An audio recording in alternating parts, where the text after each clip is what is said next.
I always knew I was different, but I never thought my own family would use that as an excuse to get rid of me. My name is Cassie. I've lived with an autoimmune condition that makes me exhausted, sometimes bedridden, and constantly dependent on meds and support. For years, I did everything I could to minimize the inconvenience I caused. But no matter what, my parents looked at me like I was damaged goods. It all came to a head last Christmas. I was sitting in the living room, bundled in a blanket, feeling lightheaded from the medication. My mother, Julia, stood by the fireplace with a glass of wine in hand, dressed like she was auditioning for a luxury perfume commercial. "We've made a decision," she said coldly. "It's time for you to move out. You're an adult. We can't do this anymore." I thought I misheard her. "What?"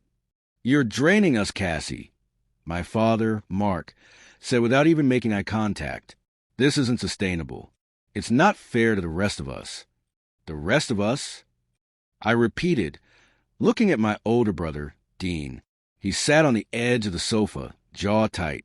"You agree with them?" He didn't answer. That silence broke me more than the words. I'd always thought Dean had my back.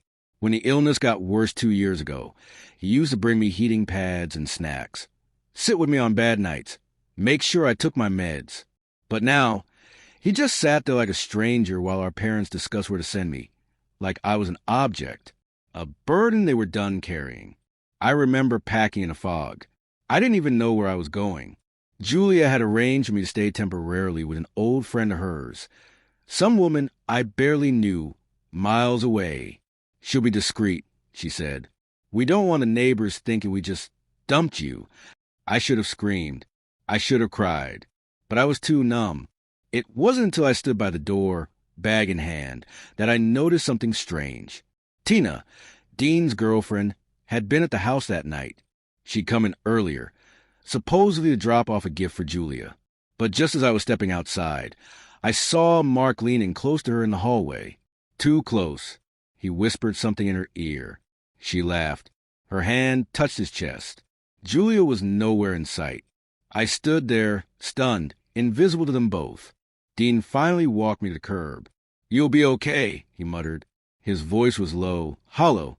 "Why are you letting them do this?" I asked, hoping for even a hint of the brother I used to know. He didn't answer, just opened the car door and shut it behind me like I was a package being sent off. Not his sister, not a human being, just something to get rid of.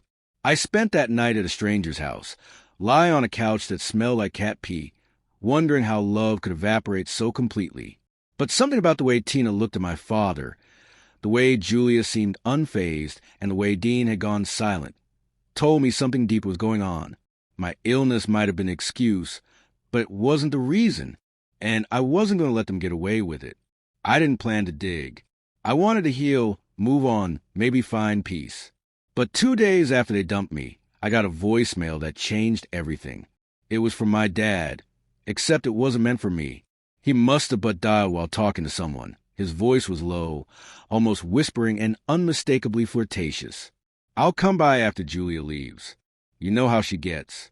Just keep that dress on." Then a laugh. A woman's laugh. Light, familiar. "Tina." I played it 3 times before it sank in. My father was sleeping with my brother's girlfriend. The same girlfriend who brought Julia gifts and called her mom. And Julia had no idea. Or maybe she did. In that family, lies weren't just common, they were currency.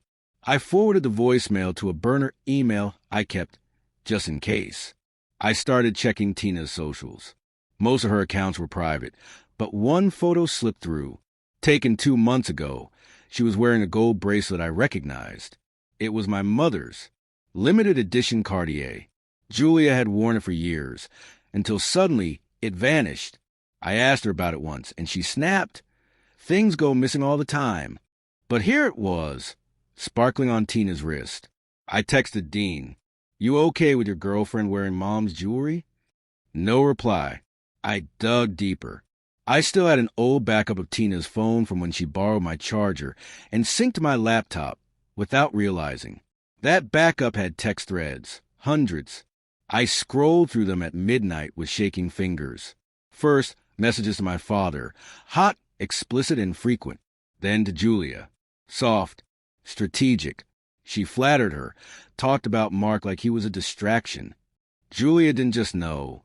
She encouraged it, paid for it. I found 3 Venmo transactions from Julia to Tina labeled wellness, support, and therapy. All sent the day after a major argument Julia and Mark had in the house. It made no sense, unless Julia was using Tina to manage Mark, to occupy him, to keep him from looking too closely at her own affairs, or to hold power over him when needed. I didn't know yet, but I knew this wasn't just cheating. It was a network of manipulation, a disgusting alliance. And Dean, where did he fit into all this? He looked broken the last time I saw him, but he wasn't innocent. He brought Tina into our home.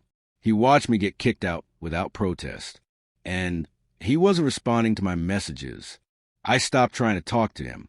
I started trying to expose him. I went through old group photos, timestamps, receipts. Dean had lied about his whereabouts several times. One said he was in Chicago on a work trip, but his card had a charge from a restaurant in town. Same night, same place, Tina was tagged in a blurry background photo with Mark, and it got worse. Julia once mentioned hiring a private therapist for Dean, someone off the books. I called the clinic. Fake name, but they slipped up and confirmed a recurring appointment had been scheduled for months. Under Julia's credit card, billed directly. Why pay in secret? Why so many layers? Because everyone was lying, and they thought I was too sick, too weak, too far removed to notice. But they didn't know I had copies, footprints, patterns, and a long memory. The pieces weren't just falling into place. They were crawling out of the dark. And Dean, silent, distant Dean, wasn't avoiding me because he didn't care. He was hiding. From what? I didn't know yet, but I was going to find out. I needed answers, not theories. So I broke into the one place that held more secrets than any phone, Dean's cloud drive. Years ago, he set up a shared backup folder for family photos and files. He'd forgotten to remove my access. I logged in, expecting birthday videos and report cards. What I found instead stopped my heart. There were subfolders labeled with initials, JM, MC, TL. Inside each were images, PDFs, even audio files. Surveillance shots of Tina entering our house late at night. Footage from a discreet hallway cam that faced the guest room. Tina, half-dressed, slipping into Mark's room. Timestamps matched the dates Dean claimed to be out of town. Another folder contained Cassie_medical. I opened it, breath-catching. Fake medical documents. Charts showing psychiatric issues I never had. Reports claiming I'd refused treatment, acted violently. All dated before they kicked me out. Julia's name appeared under each appointment summary, posing as a guardian. Some had forged signatures. One even claimed I'd been institutionalized briefly. Completely false. Then I saw it. A document labeled DNA_2022. The results were clear. Dean and I didn't share the same father. His biological father was listed as David Morgan, Mark's younger brother. That explained the distance. The favor Julia always showed him. Dean wasn't Mark's son. He was a product of an affair Julia had kept hidden for decades. And maybe Mark had found out.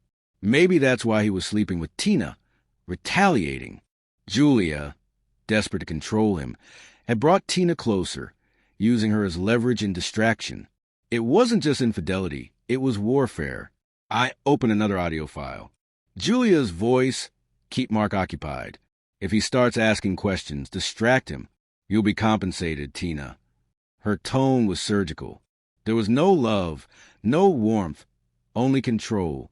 Tina responded with a casual, "Got it. He's easy to handle when he's drunk." I finally understood why Julia never batted an eye at Tina's presence. She wasn't betrayed. She was orchestrating the betrayal, using Tina like a hired actress to keep Mark tethered while she maintained her power over Dean and erase me. In another folder marked backup under cigarettes, Dean had saved texts from Mark. They were ugly, threats to cut him off, expose everything, burn it all down. Mark had found out about the DNA test. Probably guessed Dean had copies of evidence. But Dean didn't back down. He compiled everything. Insurance, maybe, or revenge. I couldn't stop shaking. Dean had known everything.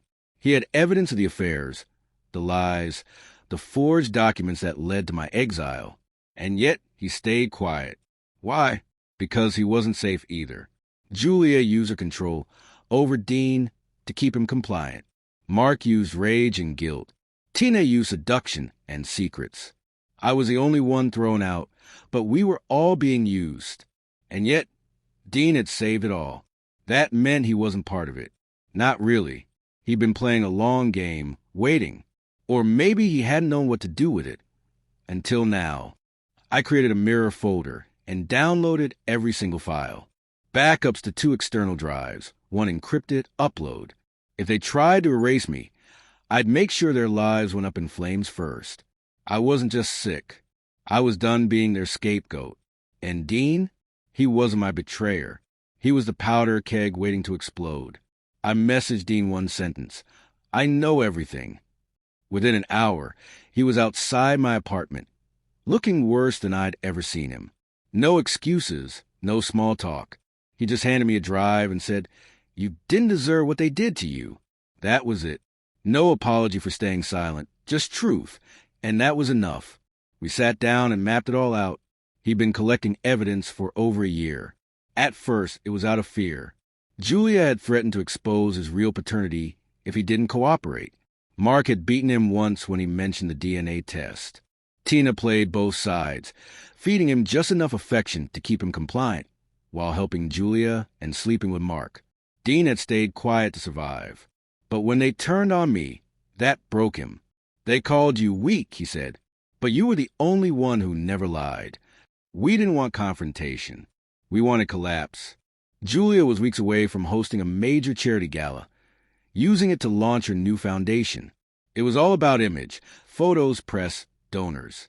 We knew if we were going to destroy them, it had to be public, permanent, and undeniable. Dean had access to the venue's media feed. He'd be in charge of swapping Julia's slideshow with a full digital expose. My job was to bait them into arrogance, to make them believe I'd rolled over and accepted my place in exile. I wrote a public post on my old health blog, a long, vulnerable entry thanking my family for letting me go, admitting I was too much to handle, saying I hoped to become independent one day. It got shared by some of Julia's friends, even praised for its maturity. They had no idea it was bait. Dean gathered the final pieces. He added copies of Julia's payments to Tina, Mark's affair messages, and he altered medical reports. We even had audio of Tina boasting to someone on a call. They don't even realize I'm playing them all. I stare at the footage of my father, drunk and disheveled, fumbling with Tina in the hallway I used to walk down as a kid. I didn't feel hate anymore, just clarity.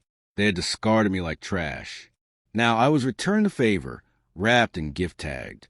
To make sure no one could spin it as slander, we recorded one final message. Dean spoke first. He told the truth about the DNA, the abuse, the cover-ups. Then I followed. I kept it steady. No tears. Just facts. My name is Cassie. My parents disowned me under the excuse of my illness. But I was never the broken one. Dean handed it off to the tech manager as Julia's team prepared for the gala. A simple USB swap. No one suspected a thing. We walked away. No threats. No scenes. Just silence before the storm. They taught me that being sick meant being disposable. But they never understood what I was really capable of. Not until now. They didn't even realize what was happening until it was too late. Julia stepped on stage, radiant in red, giving her usual pitch about resilience and family values. The screen behind her flickered once, then again. She paused, glanced back, confused, and then it began. The audio rolled first. Tina's voice laughing. "Keep Mark distracted. He's easier when he's drunk." Julia's voice followed. "You'll be compensated." Then the footage. Mark and Tina, together. Julia paying Tina. The forged medical documents. My diagnosis twisted into a tool to exile me. Dean's confession. My final statement. You could hear the gasps. A few people screamed. Someone dropped a wine glass. Phones came out instantly. Dozens of guests filming the entire collapse of a woman who'd built her world on control. Dean and I watched it all unfold from a parked car outside. Julia's PR firm released a statement 2 hours later. We were victims of malicious hack. But within minutes, our cloud archive went public. Watermarked, time-stamped, uneditable. A mirror site loaded with everything: audio, screenshots, financial trails. No lawyer could spin it. No apology could contain it. By morning, Julia's foundation had lost every major donor. Mark's firm placed him on leave, pending investigation. And Tina? She vanished, deleted all her socials. Rumor was she tried to sue Julia for emotional damage. Dean and I just watched it all burn quietly. No comments, no follow-ups, just silence. But it wasn't just about revenge. It was about reclamation. I reclaimed the narrative they tried to destroy. For years, they made me feel like a parasite, like my illness was something shameful. But now, strangers wrote to me saying they saw themselves in my story, that they'd been dismissed, disowned, disbelieved, and now felt vindicated. Dean moved out of the house permanently. We don't talk about Julia or Mark anymore. There's nothing left to say. He's working to rebuild himself, going to therapy on his own terms, not as a bargaining chip. And me? I started over, slowly. A new place, new doctor, real support. Not pity, not performance. Support, that doesn't come with strings. I don't think about revenge anymore. That part's over. They got what they earned, not through screaming or threats, but with facts, with their own words and actions turned against them. I didn't need to twist the truth. I just needed to reveal it. Some nights, I still hear Julia's voice in my head, telling me I was too much, too difficult, too sick. But now, I answer her in my own voice. I was never a problem. You were just too afraid to admit you were the broken ones. They threw me out thinking I'd disappear. But I didn't vanish. I evolved.